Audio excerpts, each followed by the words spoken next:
नमस्कार प्यारे बच्चों, मैं संदीप शर्मा श्रीराम ऑनलाइन क्लासेस में आपका फिर से स्वागत करता हूं। हमारा चैप्टर नंबर 2 चल रहा है, उसमें हम श्वसन तंत्र के बारे में बात कर रहे हैं। हम ऊपरी श्वसन तंत्र जो है उसके बारे में हमने बात कर चुके हैं।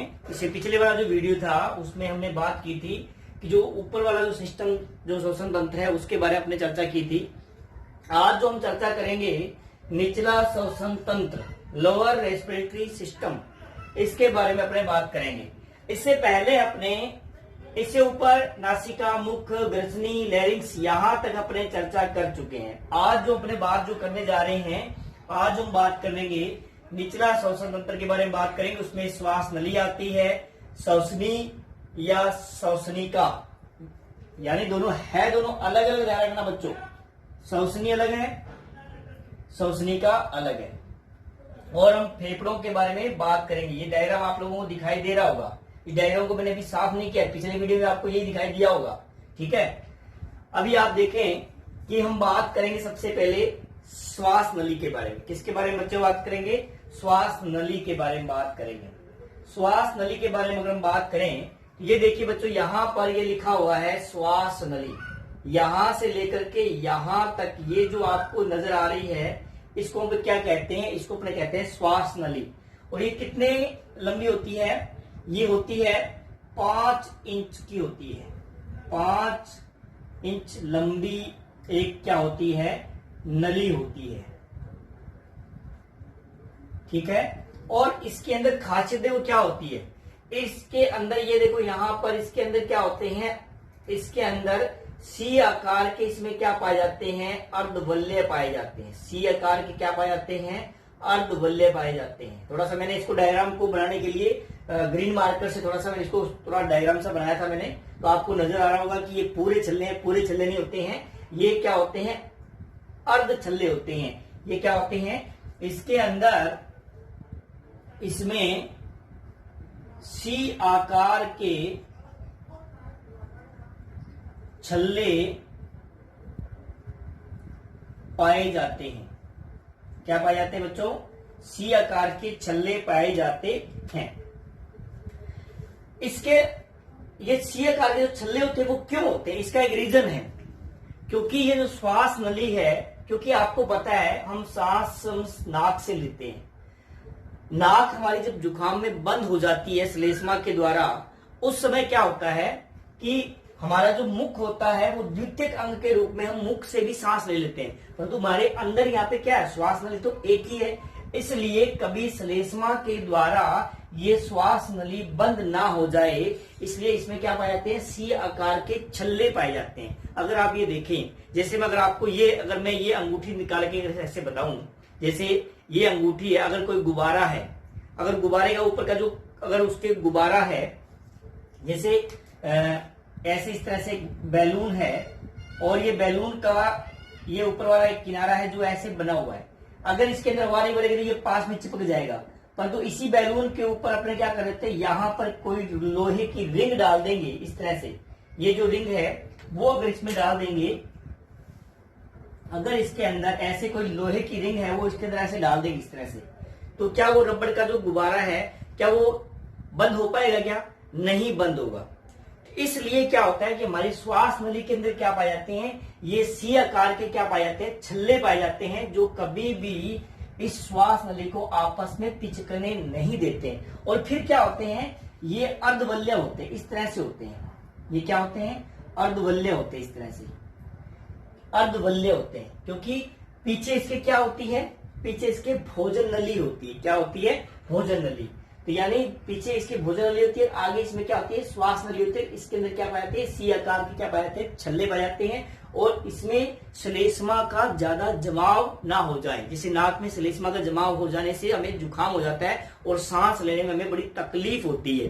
तो इस सब से बचने के लिए हमारी जो श्वास नली है वो पूरी तरह से खुली रहे, तो उसके अंदर क्या होते हैं? सी आकार के छल्ले पाए जाते हैं। तो ये तो हमारी बात हुई है अपने श्वास नली के बारे में। किसके बारे में बच्चों बात की है? श्वास नली के बारे में। ये जो आपको दिखाई दे रही है, जिसको मैंने यहाँ लिखा है श्वास नली, ये क्या है? श्वास नली है, जो यहाँ हमारे गले के अंदर यहाँ पर पाई जाती है। इसके बाद में हम बात करेंगे 2 नंबर जो पार्ट है वो हमारा है श्वसनी, जिसको अपने ब्रोंकाई कहते हैं, और श्वसनिका। ये देखिए बच्चों, एक तो होगी श्वसनी और एक होगी श्वसनिका। अगर आप देखें, ये आपको दिखाई दे रहा होगा इस तरह से, ये देखो, ये जो दिखाई दे रहा है इसको अपने क्या कहेंगे, श्वसनी है। देखो आगे भी ये श्वसनी है, ये भी श्वसनी है, ये भी श्वसनी है, ये भी श्वसनी है। ये क्या है, आगे ये यहाँ पे श्वसनी है, आगे ये द्वितीयक श्वसनी, फिर आगे तृतीयक श्वसनी, और ये जो तृतीयक श्वसनी है, देखिए आगे इसमें बात करें, सबसे पहले क्या आती है, श्वसनी आती है। क्या आती है, श्वसनी। पहले क्या आती है, श्वसनी। ये श्वसनी है, देखो ये आगे जाकर क्या होगी, ऐसे प्राथमिक श्वसनी आगे क्या होगी, बंट गई आगे श्वास नली, श्वास नली के बाद में ये श्वसनी आ गई, श्वसनी के बाद में ये जो आगे जो है इस तरह से ये आगे बढ़ रही है, किसमें, द्वितीयक श्वसनी। ठीक है, द्वितीयक श्वसनी के बाद में ये देखिए द्वितीयक श्वसनी है, उसके बाद में आगे क्या होगी, ये आगे तृतीयक श्वसनी आ गई। क्या आ गई, तृतीयक श्वसनी।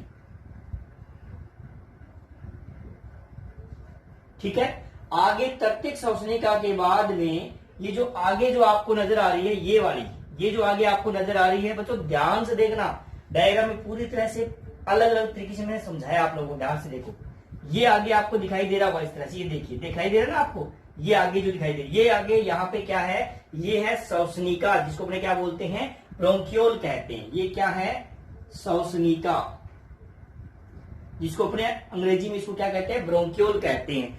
और ये जो श्वसनिका जो है, इसके आगे आपको ये रेड कलर में आपको नजर आ रही होगी, ये नजर जो आ रही है आपको रेड कलर में, ये गुब्बारे नुमा संरचना है, इसको अपने बोलते हैं कूपिका। यानी श्वसनिका के जो आगे पाई जाती है वो क्या पाई जाती है, कूपिका पाई जाती है। क्या पाई जाती है, कूपिकाएं। और ये लगभग कितनी होती है हमारी बॉडी में, इसे फेफड़ों के अंदर लगभग 30 मिलियन के आसपास होती है। मैं फेफड़ों के बारे में बताऊंगा तब आपको बताऊंगा कितनी होती है। ठीक है, ये कूपिकाएं हैं, और इन कूपिकाओं का क्या कार्य होता है, इसका अपने जब अपने परिसंचरण तंत्र के बारे में अपने जब पढ़ेंगे तो उस समय मैं आपसे इसके बारे में बताऊंगा, चर्चा करूंगा कि इसमें जो ब्लड आ रहा है वो कहां से आ रहा है और किस तरह से आकर के इसमें O2 मिलती है, इसका क्या रोल है, इसके बारे में अपने बात करें। क्योंकि आपने हीमोग्लोबिन के बारे में आपने सुना होगा, हार्ट के बारे में आप लोगों ने सुना होगा, हार्ट से ब्लड यहाँ आता है, वो किस तरह से आता है, इनके सब के बारे में अपने जब अपने रक्त परिसंचरण तंत्र जब अपने पढ़ेंगे तो उसमें अपनी चर्चा करेंगे। यहाँ पे आपको सिर्फ ये समझना है कि यहाँ पे श्वास नली के बाद में श्वसनी, उसके बाद ये द्वितीयक, उसके बाद आगे तृतीयक, ये इधर भी क्या है, ये द्वितीयक, आगे ये तृतीयक आ रही है, आगे जो यहाँ पे जो बन रही है इसको अपने बोलते हैं श्वसनिका। और श्वसनिका के आगे संरचना क्या आती है, कूपिकाएं आती है। जो आगे इस तरह से कूपिका आपको दिखाई दे रही है रेड कलर के अंदर, जिनमें क्या होता है, ब्लड भरा होता है। और वो ब्लड कहां से आता है, हार्ट से आता है। और ब्लड में हमारे क्या होता है, हीमोग्लोबिन होता है। और जब ये O2 आती है तो हीमोग्लोबिन क्या करता है, उसको एक्सेप्ट कर लेता है, बाकी को बाहर छोड़ देता है। ये जो एक्टिविटी है जो अपने अगली चर्चा अगले जो तंत्र है उसमें अपने चर्चा करेंगे। तो बच्चों आगे देखिए, इसमें अपने बात करेंगे फेफड़ों के बारे में कि फेफड़े क्या होते हैं। अगर हम बात करें फेफड़ों के बारे में, ये देखिए यहाँ पे फेफड़े हैं और ये होते क्या हैं, ये स्पंजी होते हैं। ये क्या होते हैं, स्पंजी होते हैं। स्पंजी होते हैं, इसका मतलब क्या हुआ कि ये स्पंजी उत्तक के बने होते हैं। आपने 9th क्लास में पढ़ा होगा, स्पंजी उत्तक के बने होते हैं। और इसमें खास एक बात ध्यान रखना बच्चों, जो पुरुष जो होते हैं, पुरुषों में जो फेफड़े होते हैं वो बड़े होते हैं और महिलाओं के फेफड़े क्या होते हैं, छोटे होते हैं। इस बात का आप ध्यान रखेंगे। पुरुषों में फेफड़े क्या होते हैं बच्चों, बड़े होते हैं। और महिलाओं में क्या होते हैं,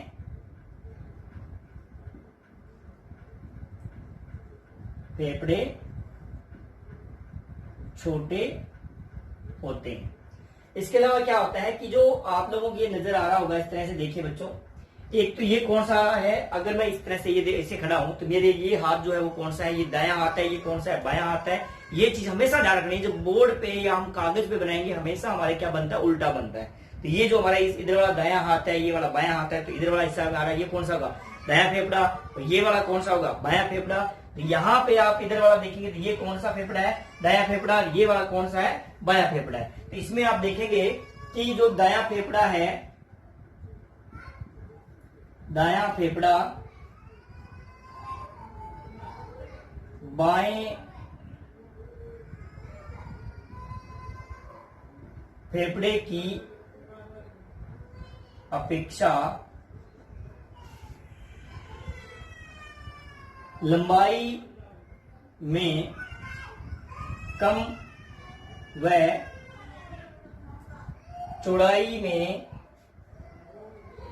अधिक होता है। क्या होता है कि दायां फेफड़ा जो होता है वो बाएं फेफड़े, जो दायां फेफड़ा होता है वो बाएं फेफड़े की अपेक्षा लंबाई में क्या होता है, कम होता है। ये लंबाई में तो क्या होगा, कम होगा, परंतु चौड़ाई में आप देख लीजिए, इसको मैंने क्या बनाया, ऐसे देखो इस तरह से छोटा छोटा है, ये क्या हो रहा है, बड़ा बन रहा है। ठीक है, अब बड़ा होता है। इसी तरह से क्या होता है, फेफड़ों में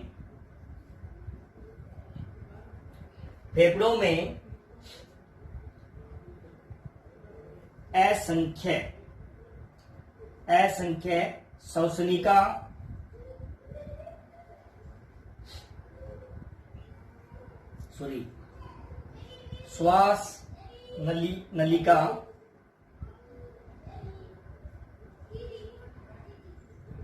श्वास नलिका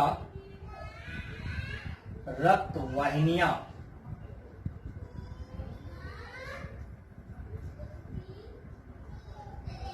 लसिका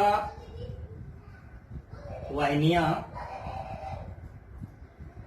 इसके अलावा इसमें लचीले तंतु। बच्चों ये नोट्स जो है आप साथ के साथ मेंटेन जरूर करना। लचीले तंतु और कुछ झिल्लियां भी इसमें पाई जाती है। इसके अलावा कूपिका जो होती है इसके बारे में मैंने आपको बता ही दिया है, झिल्लियां भी होती है। और इसके अंदर प्लस इसके अंदर क्या होता है, और 30 मिलियन कूपिकाएं पाई जाती है। अब बच्चों एक ध्यान में एक चीज मैं यहां नोट कर लेता हूं कि बाएं फेफड़े में 2 खंड होते हैं व दाएं फेफड़े में कितने होते हैं, 3 खंड होते हैं। बट जो यहां देखिए इधर आप लोगों को दिखाई दे रहा होगा, ये मैंने इसलिए लिखा ताकि आप अपने नोट्स को मेंटेन कर सके। अगर आप इसमें देखेंगे तो आप देखो यहां से आकर के ये क्या है, श्वसनी है, आगे जाके प्राथमिक में, और ये इस तरह से द्वितीयक में यहाँ पे बंट गई है, बंटी है ना यहाँ पे। तो ये अगर आप देखेंगे तो अगर इसको मैं यहां से अलग विभाजित कर देता हूँ, ये देखिए, ये इस तरह से मैंने क्या कर दिया, इसको विभाजित कर दिया। एक ऊपर वाला खंड हो गया और एक नीचे वाला खंड हो गया। और इसमें अगर आप देखें, अगर आप यहां इसके अंदर आप देखें तो देखिए आप, इसको मैं अलग कर रहा हूं, एक खंड तो ये हो गया और एक मैंने इसको ऐसे कर दिया। कितने खंड हो गए, एक ये हो गया, एक ये हो गया और एक ये हो गए। कितने खंड हो गए, 3 खंड हो गए कि नहीं हुए, 1 2 और ये 3, पहला दूसरा और तीसरा। यहाँ पे कौन सा है, 1 और ये 2। इसमें कितने खंड होते हैं, इसमें तो होते हैं 2 खंड होते हैं। और इसमें कितने होते हैं, ये दायां फेफड़ा है, इसमें कितने होते हैं, 3 खंड। और बाएं फेफड़े में क्या होता है, 3 खंड होते हैं। बच्चों एक बात ध्यान रखना, ये जो हमारा फेफड़ा जो है, अभी मैंने वो बात मैंने पीछे बताई जानी चाहिए थी, परंतु मैंने वहां पे क्यों नहीं बताई, क्योंकि मैं पहले इस फेफड़े को समझाने के बाद मैं आपको बताता। क्योंकि आपकी बुक में एक चीज लिखी हुई है कि जो फेफड़े जो होते हैं वो एक वृक्षनुमा संरचना होती है। देखिए आप, अगर आप ये देखें, अगर मैं इसको, इस चीज को अगर मैं ऐसे उल्टा कर दूं तो आप देखेंगे, अगर मैं इसको ऐसे उल्टा कर दूं, देखिए यहाँ पे ये एक मुख्य तना है, उसके बाद वो आगे डिवाइड हो गया, फिर आगे आगे पत्तियां सी लगी हुई है, ये उसकी टहनियां है। तो है कि नहीं है, देखो ध्यान से देखो इधर, ये एक जो हमारी संरचना नजर आ रही है, तो एक वृक्षनुमा संरचना हमें नजर आती है। तो यानी इसको अपने क्या कहते हैं कि जो ये जो संरचना बन जाती है एक तरह से, पूरी तरह से फेफड़े, श्वास नली, श्वसनी और श्वसनिका, ये सारी जितनी भी संरचना बनती है तो ये एक वृक्षनुमा संरचना बन जाती है। अगर इसको इस तरह से सीधा करके इस तरह से देखें तो ये हमारी जो बात है, ये हमारी जो बात हुई है, ये हुई है निचला श्वसन तंत्र के बारे में बात हुई है। अब इसके अलावा एक आगे एक छोटा सा टॉपिक था जो मैं आज इसी क्लास में आपको समझा देता हूं, वो था मांसपेशियां। आपने पढ़ा था कि श्वसन तंत्र के 3 भाग बताए थे, ऊपरी श्वसन तंत्र और निचला श्वसन तंत्र और एक आगे है मांसपेशियां। तो वो मांसपेशियां कहाँ काम आती है इसके बारे में देखिए बच्चों कि कौन कौन सी होती है। अगर यहां पर हम बात करें, तीसरा जो पार्ट था वो मांसपेशियों के बारे में था।